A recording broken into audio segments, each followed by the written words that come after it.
episode.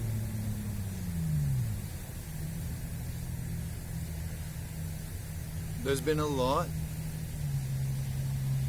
that was in this space, in this little corner, on Twitter with James Lindsay and Jonathan Pichot, that I thought was worth commenting on. It's incredibly late and I'm incredibly tired, and there's a passion in me that I want to manage right, and that's why I want to put this video on now, because I brought this up in another one, but it feels like this is the right time to try to articulate this point aside from everything. There's a deep yearning, in my opinion, for a reality to our beliefs, and that yearning for reality is ultimately put forth in the fear of God. I always understood the fear of God as opening yourself to majesty. Fear is where fairy comes from. Fear being the unexpected, veiled truth of reality flashing forward and towards you for just a moment. And that aligns with so much, that aligns with why children see fairies, that aligns with why there is a naivete to a whimsical understanding and a worldview, but also how that shows a true, sincere appreciation of reality. But what it discounts is the true notion of what fear does. And fear breaks you.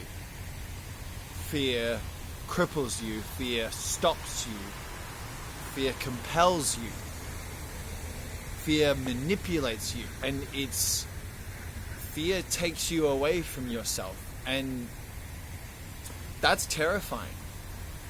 And there's no way that it's never going to be terrifying. And I truly don't. One of the reasons why I think this matters to the Lindsay debate is you can't escape that. This is the world. And the world is deeply terrifying, and that means you will be terrified. And that means you will be compelled through fear. And I feel like a lot of the problems that I had during COVID, and people who were thinking heterodox to it as the same as everybody else, is like we were shocked at how fear would manipulate people and consider people and understand and control of people. It was genuinely terrifying. I don't care what you believed at the end of it, but that deep grounding, that deep fear is necessary to understand a relationship with God. And it's not a way in which you are timid towards God. You should be. You should be timid towards God, but that is not a dishonest timidity. Those who are most fearful, as Huberman reminds us, the most heightened fear response is to run towards the foe. You see that when people sin. When you compel yourself to a dangerous action, you want more of it. You're like, fuck it. go the whole way. I've been an addict. I know this. You see that it's the running towards, then it's being frozen, and then it's running away. Or the other way around. I can't remember the order. But that's not... It already shows immediately. Fear isn't just a singular response. It's complex and faceted and real and compels action. And that's actually the most important part. It compels action. But that deep grounding is really necessary. And I think it's one of the main reasons why the world won't get rid of karma. Like, everybody, spiritual, non-spiritual, atheist, I don't think I've met a single person that doesn't believe in karma. Believe in karma. But nobody understands what that actually means. Karma, the way that I understand it, is the acknowledgement that everybody deserves exactly what they get. And it is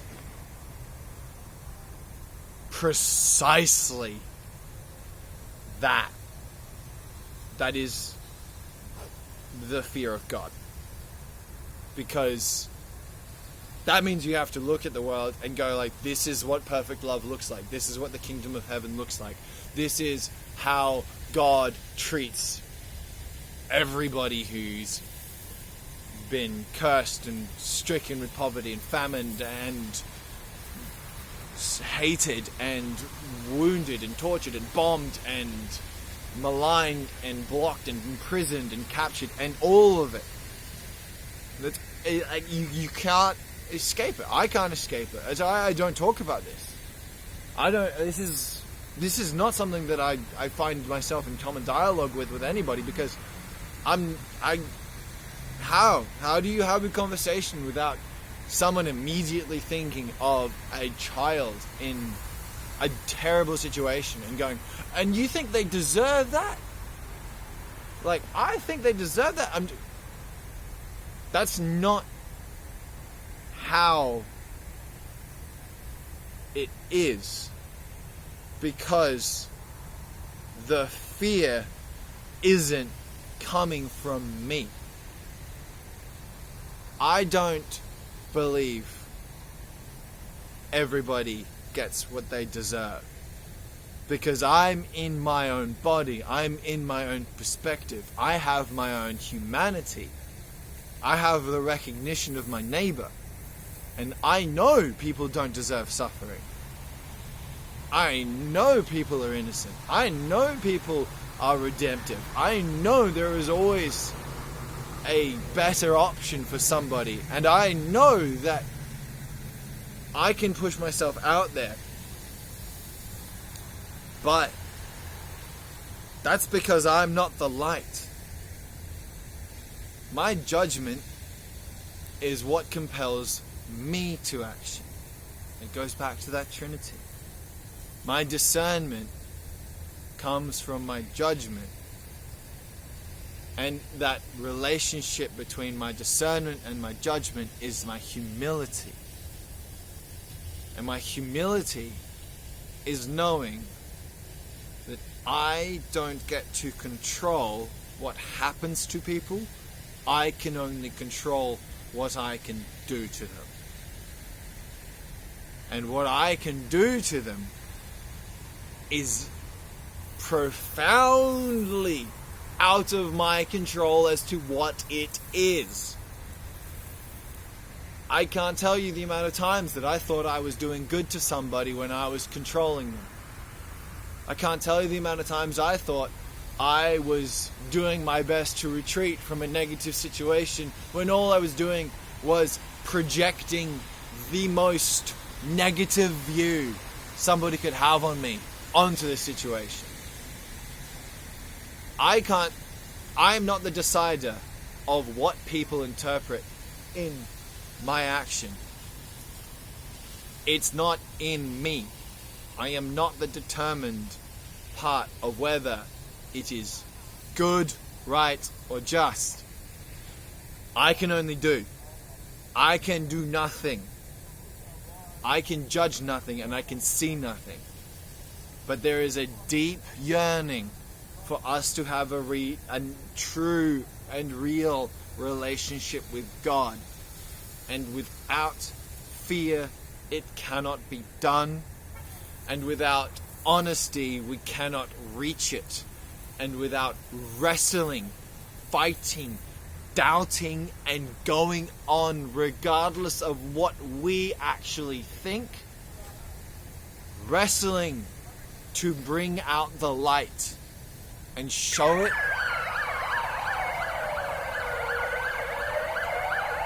then I'm just imagining and I'm projecting and I'm holding the light. I want to just bring on this final point. This is why there's mysticism. This is why there's hardship. Mysticism is about taking that real question and then letting it breathe. Letting it go. Because you can't hold on to the most deep truth because it's too heavy for you. That question is not something that I can live with. But I have to grasp it. And by grasping it, I can understand and engage with God. But I cannot do it by grasping it. I have to do it by opening. I have to be breaking my heart and entering into a place beyond my being. And that is mysticism. That is dangerous, especially if I think I know what that mysticism is. Especially if I think I know. It cannot be egoic. But that's where the rationality fails. And you can see that because that's where the anger comes from. You need anger. You do not need anger. But you need your total being. You need your total being and total humility. The center of yourself. Not the external of yourself. The center of yourself.